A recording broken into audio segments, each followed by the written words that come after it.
Hello everyone, welcome to my YouTube channel Stories by Krishi's Mom. ఈరోజు మన story చెప్పుడు మాటలు. స్టోరీలోకి వెళ్తే నిదానమే ప్రధానం, ఆలస్యం అమృతం విషం, రెండు పరస్పర విరుద్ధమైన సందర్భోచిత ప్రయోగం. ప్రశస్తం, ప్రయోజనకరం, చెప్పుడు మాటలు వినకు అంటూ సూత్రప్రాయంగా చెప్పిన అభిప్రాయంలో సూత్రం ఎక్కడో తెగింది.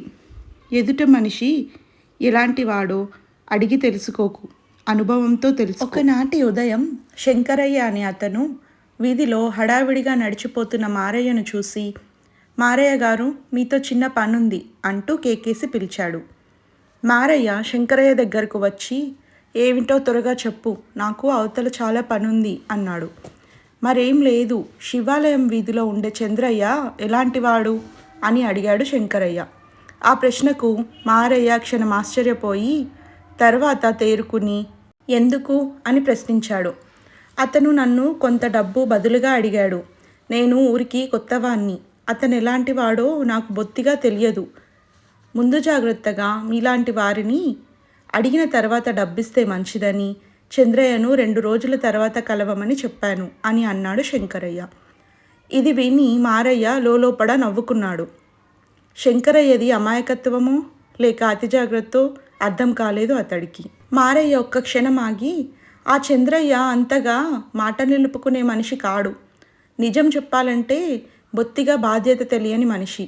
అలాంటి వాడితో నువ్వు వేగలేవు అని చెప్పి వెళ్ళిపోయాడు. శంకరయ్య ఉన్న ఊరు నది ముంపులో కొట్టుకుపోగా వచ్చిన నష్టపరిహారంతో ఈ ఊరు వచ్చి భూములు కొని స్థిరపడినవాడు. అందుకే చంద్రయ్య డబ్బు అడగ్గాని ఎందుకైనా మంచిదని, అతను ఎలాంటి వాడని మారయ్యను వాకరు చేశాడు. 2 రోజుల తర్వాత చంద్రయ్య శంకరయ్య ఇంటికి వచ్చి డబ్బు అడిగాడు. శంకరయ్య తన వద్ద డబ్బు సర్దుబాటు కాలేదని అబద్ధం ఆడేశాడు.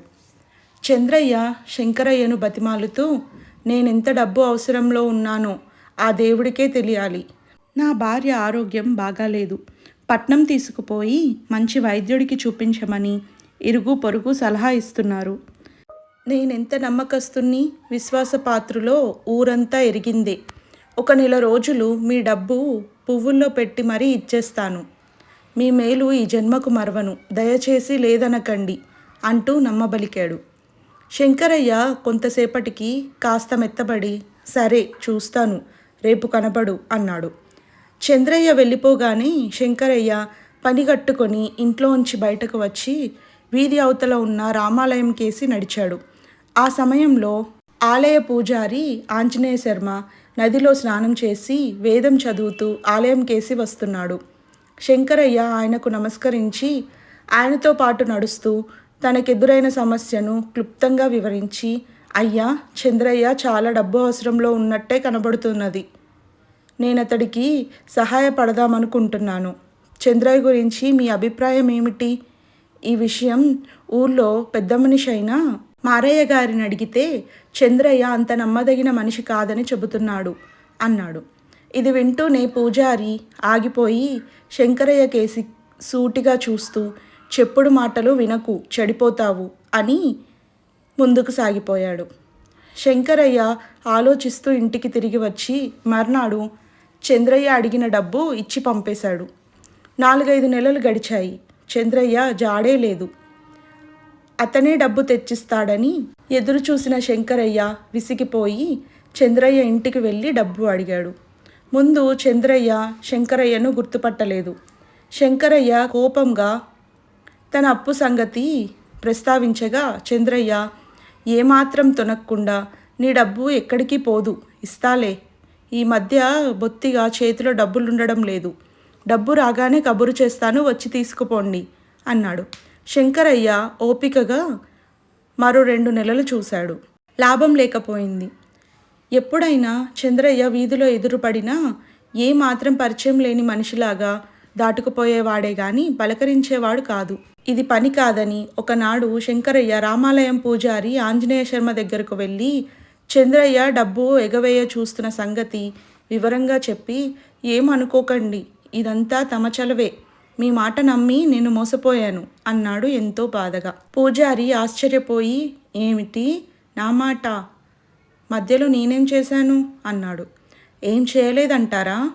చంద్రయ్య గురించి మారయ్య ఇలా అంటున్నాడు, మీ అభిప్రాయం ఏమిటి అని మిమ్మల్ని అడిగితే చెప్పుడు మాటలు వినకు, చెడిపోతావు అని సెలవిస్తిరి.